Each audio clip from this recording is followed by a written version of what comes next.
We're in Rhyolite, Nevada, which is just outside of Beatty, about like 4 miles, and just exploring the town. It's pretty amazing how intact some of these buildings are. Welcome to Nick's Adventrex. We're exploring the ghost town of Rhyolite, Nevada, and the Goldwell Open Air Museum just outside of Rhyolite. In 1904, Frank Shorty Harris and Ed Cross found green-colored high-grade gold ore. The resulting gold rush created the Bullfrog District. Its premier community was Rhyolite. Platted in 1905, it quickly grew into the largest city in southern Nevada. Rhyolite's train depot was called the Las Vegas and Tonopah Railroad Depot. It was completed in June 1908, around the same time that Rhyolite began its slow decline. Within months of its completion, more people were leaving Rhyolite through the depot than were arriving. In the 1920s, Rhyolite enjoyed a small revival through tourism. Westmoreland bought the depot in 1935 and operated it as the Rhyolite Ghost Casino. The drinking and gaming were conducted downstairs, while a different type of hospitality, reportedly staffed by working women, was conducted upstairs in the old tickets agents' quarters. That bench doesn't look very stable. Not entirely stable. Not entirely stable. Why did you hear you tell us these things?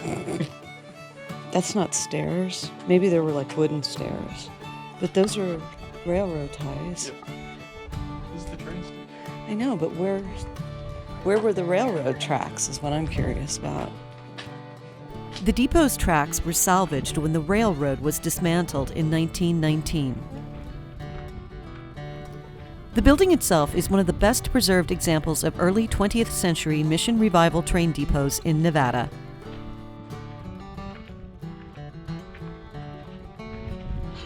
Union Omega Chemical Corporation, Union City, California.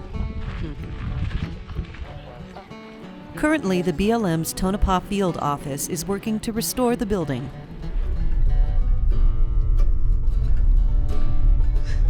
So we're just going to tour it by car? Yeah. God bless Nevada. All right, what does this one say? At least I can... I'll take this out. Roll down the window and... We're the laziest explorers ever. The Adobe Dance Hall, built in 1905, was actually a brothel. It had a dance hall, bar, and rooms for the working ladies to use. The Red Light District, okay. We are currently standing in the middle of the Rhyolite Red Light District.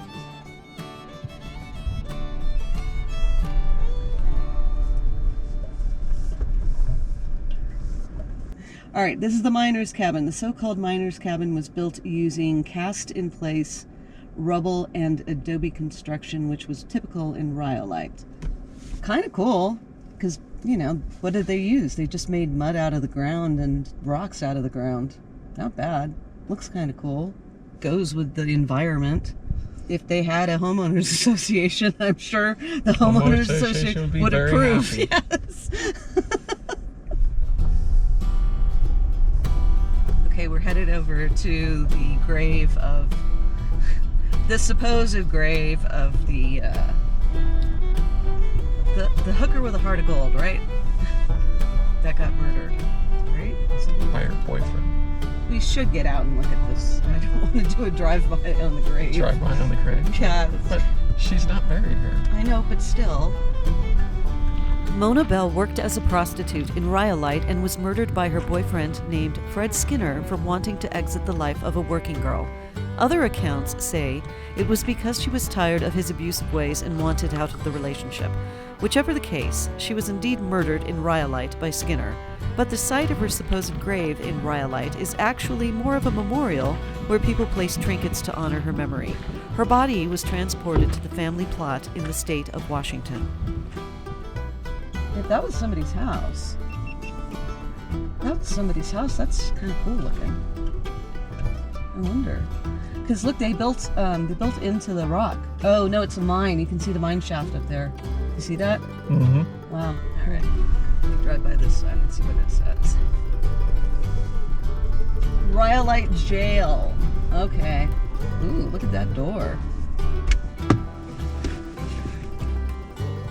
Had to go round up all the horny drunk miners and throw them in jail. Right, so the jail was right by the red light district. Makes sense. Okay.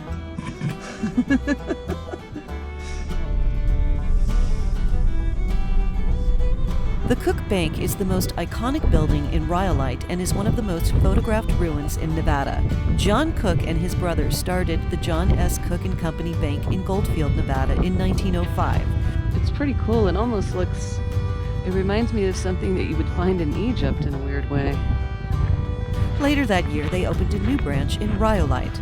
The bank didn't last very long, though.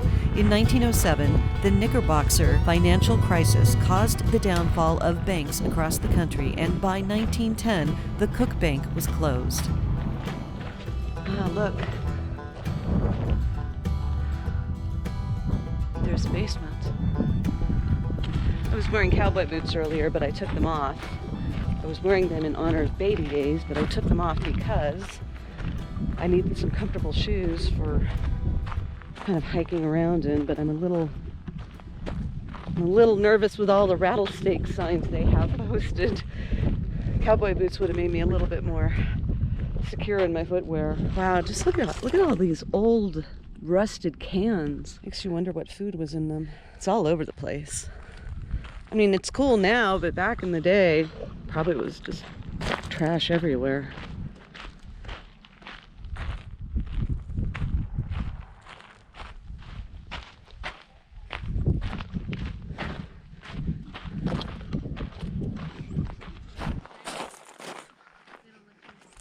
The Tom Kelly Bottle House is one of the few remaining examples of bottle house architecture in the U.S. The house was built in 1906 by Tom Kelly, an Australian-born stonemason turned gold miner. Well, this is pretty cool. Films that use the bottle house as a location. Interesting. In Nevada, where wood is scarce and expensive, miners often built their houses with whatever was cheap and readily available. In many cases, glass bottles. The bottles would be used like bricks and mortared in with adobe. Looks like a child's bed.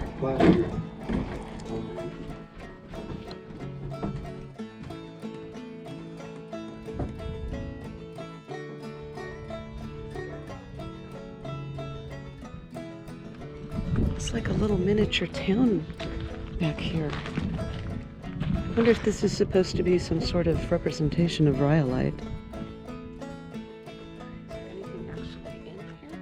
Oh, there is. Okay. And the bed right there. Bottle houses are great in a hot climate because they are cool in the summer, hold heat in the winter, and allow for natural light.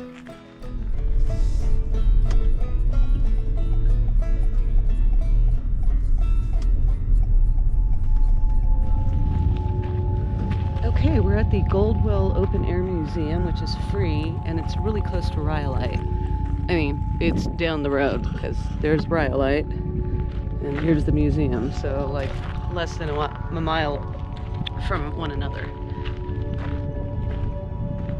Offhand, I don't have facts, so I'll have to voice over something. The Goldwell Open Air Museum came into being a few years after sculptor Albert Schickalsky created and displayed his recreation of the Last Supper near the ghost town of Rhyolite. He chose this location to display his art because of the Mojave's resemblance to the Holy Land. Over the years, the museum has created a place for artists in residence to be inspired and create pieces. On display all around the grounds are various art installations.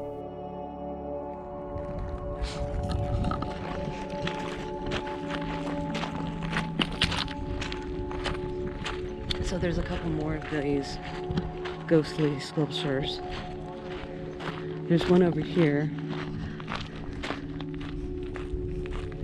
with an artist's palette. I like this one. This one speaks to me.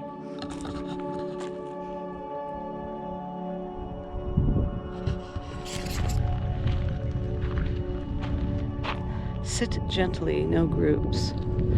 Okay. try to sit gently. Okay. I'm sitting on the art with Rhyolite. Cup holders. It's very thoughtful modern art. Okay, that's pretty cool. I wonder if you're supposed to add to this one. It's just a bunch of cairns. Well, there. I've added to the art. I don't know what it is, but I really love origami cranes, so I'm very drawn to this piece.